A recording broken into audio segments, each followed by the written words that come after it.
Hello friends, আজি দিনটো হৈছে পৰিৱেশ দিৱস। আজি 5 জুন তাৰিখে পৰিৱেশ দিৱস পালন কৰা হয়। সমগ্ৰ বিশ্বৰ লগতে অসমতো পৰিৱেশ দিৱস পালন কৰা হৈছে আৰু হেহে আমিও আমাৰ গাঁৱত মানে বন্ধুৰ লগত আমি ইতিমধ্যে আমি গছ ৰোপণ কৰি আহিছো। আমি আজি বিভিন্ন ঠাইত আমি গছ ৰোপণ কৰিছো। আমি স্কুলত কৰিছো, আমাৰ মন্দিৰত কৰিছো, আমি আৰু ৰাস্তাত আমি গছ ৰোপণ কৰিছো। ইমানবোৰ গছৰ পুঁজি কোনে দিলে? ইমান টকা পইচা আজিকালি এনেকুৱা দিনত আমি তেনেকুৱা ধৰণৰ কোনো ধৰণৰ পুঁজি এনেকুৱা বা NGO এনেকুৱা ধৰণৰ কোনো পুঁজি আমন্ত্ৰণ পোৱা নাই। তথাপি আমি আমাৰ গাঁৱৰ পৰা এনেকুৱা দুই এডাল আমি কালেকশ্যন কৰিছোঁ। এনেকুৱা আমি পূৰ্বতেও কৰোঁ আৰু আমি নাৰ্চাৰীও দুই এডাল আনিছোঁ। গতিকে আমি সেয়েদি আমি আজি আমাৰ প্ৰগ্ৰেমটো চলাইছোঁ আৰু এতিয়া বৰ্তমান মই বহি আছোঁ কাৰণ ৰুই পেলাই বহুত মানে গৰম লাগিছে। আজি বহুত ৰ'দটো বেছি, সেয়েহে আজি এতিয়া 12টা বাজিছে। 12 বজাৰ কাৰণে মানে আজি বহুত ৰ'দটো দি আছে আৰু এইখিনি সময়ত মানে কাম কৰাটো বহুত কঠিন হৈ পৰে।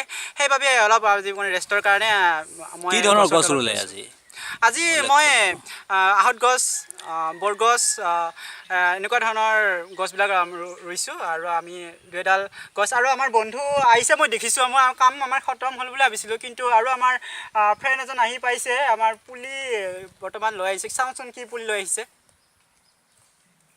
মই লৈছোঁ এডাল ক্ৰছ গছ পুলি। আমাৰ তাত এতিয়া আহি পাইছে ক্ৰছ গছ আৰু আমাৰ কাৰ্যসূচীটো আৰু আমাৰ দীঘলীয়াই হ'ব যেন পাইছোঁ, কাৰণ আমি ইতিমধ্যে ৰুই আহিছোঁ আৰু এডাল আমাৰ যিহেতু এতিয়া আমাৰ আৰু পুলি আহি পাইছে আৰু আমি ৰুব লাগিব বিভিন্ন ৰাস্তাতে হওক বা মন্দিৰতে হওক। আৰু আমি বৰ্তমান সময়ত হয় গছৰ কিমান ভূমিকা এতিয়া বা গুৰুত্ব? গছৰ বৰ্তমান সময়ত গুৰুত্ব বহুত, কাৰণ কিয়নো বহুত দেখিছোঁ যে আজিৰ দিনত বহুতে গছ গছনি কাটি ধ্বংস কৰি পেলাইছে, কিন্তু ৰোৱাৰ ক্ষেত্ৰত বহুত কম। গতিকে আমাৰ যিবিলাক আমি পৰিৱেশ দিৱস পাতে, সেই পৰিৱেশ দিৱসটো আমাৰ বছৰতে আমি ৰুই, কিন্তু গছ গছনি এনি টাইমত ৰোৱাটো কমেই দেখোঁ।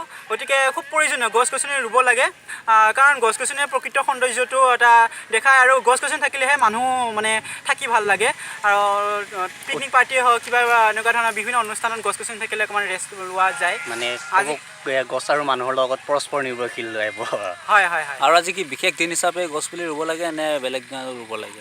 বেলেগ দিনতো ৰুব লাগে, কিন্তু পৰিৱেশ দিৱস হিচাপে পালন কৰিব লাগে। আৰুতো আমি আমাৰ গাঁৱতো আমি প্ৰত্যেক বছৰে আমি পালন কৰি আহিছোঁ আৰু পূৰ্বতেও পালন কৰি আহিছে, আৰু আমি এতিয়ালৈকে আমি সেইটো পূৰা পালন কৰি আছোঁ এতিয়ালৈকে আজিৰ দিনলৈকে। আচ্ছা, ঠিক আছে। কাৰ্য কি আমাৰ দীঘলীয়া হ'ব অলপ, নহয় জানো? হয়। আজি আকৌ মানে গছ আহি পাইছে এতিয়া, আৰু আমি আৰু অলপ পিছত ৰৈ পেলাই আমি ৰেষ্ট লৈ পেলাই আমি গছ ৰোপণ কৰিম। আৰু দৰ্শকসকলক কৈ দিয়া যে বেটাৰীটো অলপ লৈ আহিছে, সেইটো কাৰণে এতিয়া লাইভত নাথাকিম।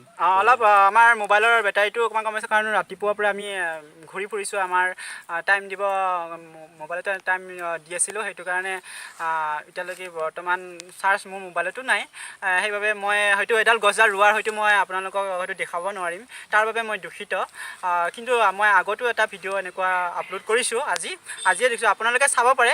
যদিহে আপোনালোকে মোৰ এই চেনেলটোত পোনপ্ৰথমবাৰৰ বাবে আপোনালোকে মোৰ চেনেলটো চাইছে, তেতিয়াহ'লে আপোনালোকে লাইক কৰিব, কমেণ্ট কৰিব, শ্বেয়াৰ কৰিব আৰু ছাবস্ক্ৰাইব, লগতে চাই থকা ঘণ্টা বানটো আপোনালোকে লাহেকৈ টিপিবলৈ নাপাহৰিব, কিয়নো মোৰ ভিডিঅ'বিলাক আপোনালোকৰ তাত পোনপ্ৰথমে প'ষ্ট হৈ থাকিব।